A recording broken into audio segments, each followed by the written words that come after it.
স্বাস্থ্য সচেতনতা সেটা যদি জরুরি হয়, সব মানুষের থাকা উচিত, তাহলে মিডিয়া সচেতনতা কেন থাকবে না? কেন এটা জরুরি নয়? হ্যাঁ, মিডিয়া লিটারেসি বা মিডিয়া সম্পর্কে মিডিয়া সাক্ষরতা, মিডিয়া সচেতনতা এটাও খুব জরুরি সমাজে সকলের জন্য। শুধুমাত্র তোমরা যারা জার্নালিজম অ্যান্ড মাস কমিউনিকেশন পড়ছো তারাই মিডিয়াকে জানবে, তারাই মিডিয়া কিভাবে কাজ করে, মিডিয়াতে কিভাবে কাজ করতে হয় তার সম্পর্কে বিস্তারিত জানবে, দক্ষতা অর্জন করবে, সেটা নিঃসন্দেহে জরুরি।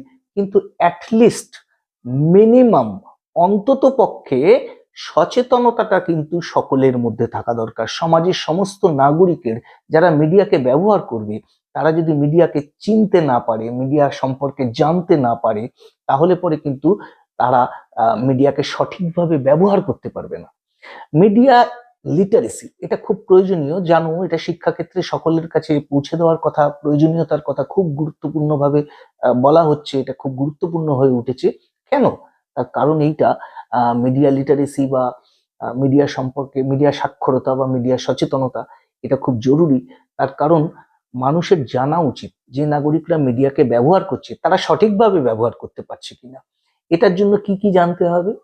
এটার জন্য প্রথমত সকলের মিডিয়া অ্যাক্সেস পেতে হবে। অবশ্যই মিডিয়া মেসেজের, যদি মিডিয়ার থেকে আমি ইনফরমেশন নাই নিতে পারি, নাগরিকরা মিডিয়ার কাছ থেকে ইনফরমেশন নাই পায়, তাহলে পরে তো মিডিয়া লিটারেসির কিছুই থাকে না। সেটা তো থাকতেই হবে। তার সঙ্গে সঙ্গে মিডিয়া যে মেসেজ দিচ্ছে সেই মেসেজকে অ্যানালাইজ করবার ক্ষমতা, বিশ্লেষণ করবার, অনুধাবন করবার ক্ষমতা নাগরিকদের অর্জন করতে হবে। তার জন্য কি ভাবতে হবে?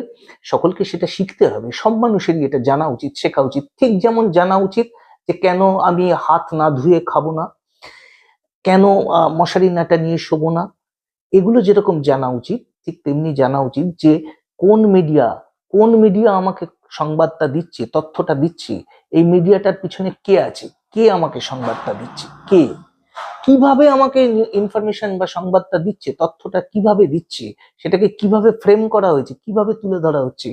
এতে কি খুব বস্তুনিষ্ঠভাবে কোনো কিছু দেওয়া হচ্ছে তথ্যটা, নাকি এটা একটা মতামত বা ওপিনিয়ন হিসেবে দেওয়া হচ্ছে? এইতে যারা দিচ্ছে তারা কি পক্ষপাতিত্ব পূর্ণভাবে দিচ্ছে, পক্ষপাত দেখাচ্ছে, বায়াসড ভাবে আমাকে তথ্যটা দিচ্ছে, নাকি বায়াসড ভাবে দিচ্ছে না, সব রকম দিক থেকে বিষয়টাকে আমার সামনে তুলে ধরছে? এই যে বিষয়গুলো, এগুলো জানাটাই, জানতে পারাটা, বুঝতে পারাটাই হচ্ছে মিডিয়া লিটারেসি। এবং এটা কিন্তু সবার জন্য জরুরি, জার্নালিজমের ছাত্র এবং যারা মিডিয়া ব্যবহার করে তাদের সবার জানা জরুরি।